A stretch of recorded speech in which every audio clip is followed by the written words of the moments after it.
Have you ever needed to find a specific piece of information buried in an Excel table? You need Vlookup, a function that helps you search for a value and instantly pulls the matching result. Let's see how to use it. To get comfortable with Vlookup, we'll start with a simple data set of foods and their carbohydrates. Here's the full data set in Excel. To see how Vlookup works, we'll look up the carb value for bagel. Next to the table, we'll create our lookup area. To tell Excel what we want to search for, we'll type bagel in cell E2. Then, we'll use the cell right next to it as the place where Vlookup will return the carb value. To build the formula, we'll start by typing an equal sign, then the name of the function, Vlookup, and an open parentheses. As soon as we do, Excel shows a helpful tooltip that walks us through each input. Let's discuss these inputs. The first input is the lookup value. Since we want to search for bagel, our lookup value will be bagel. We can either type the word in quotation marks or reference cell E2. I'd recommend referencing E2 because it will give us more flexibility. Once the full Vlookup formula is set up, we'll be able to change E2 to any food item, and Excel will update the carbohydrate value automatically. The second input is the table array. This tells Excel where the raw data we want to search through is located. In our example, that range is A2 through B25.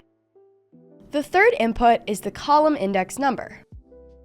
This tells Excel which column number in our table contains the result we want to return. Since we want the carb value for bagel, which is stored in column 2, we'll write 2 for the column index number.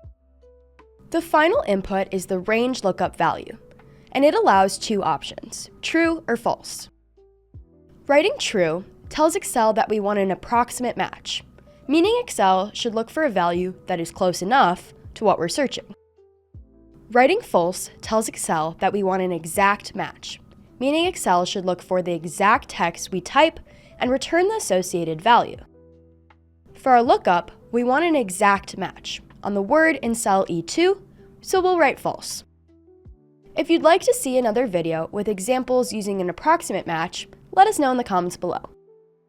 Also, notice that this input appears in square brackets in the tooltip. That's because it's optional. If we don't specify anything, Excel will assume we want an approximate match.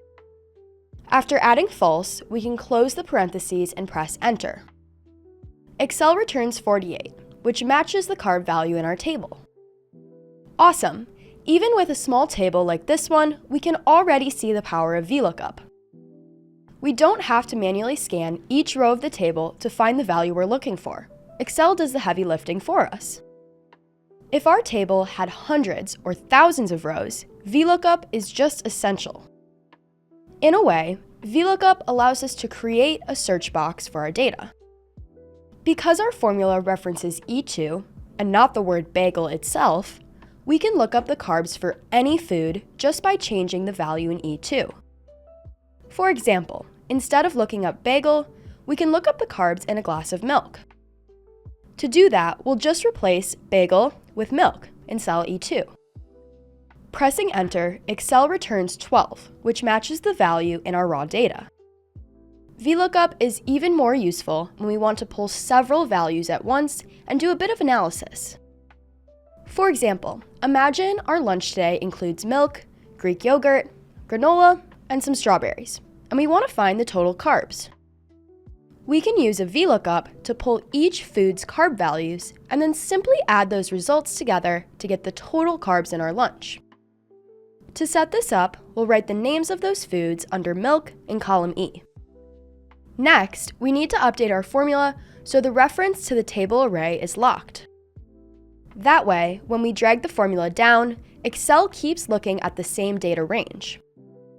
We won't lock the reference to cell E2 because we want that part to update as the formula moves down the list. Great! Now we have the carbohydrate amounts for all the items in our lunch. To find the total carbs, we can simply sum the values. Awesome! 63 total carbs in our lunch. Hopefully, you're now feeling much more confident using Vlookup. But if you ever need a quick reminder of what each input does, Excel gives you a built-in reference. You can click the FX button next to the formula bar. This opens a step-by-step dialog that walks through each part of the function. This tool is especially helpful if you're still getting the hang of Vlookup, or if you just want a quick refresher without looking up the syntax again.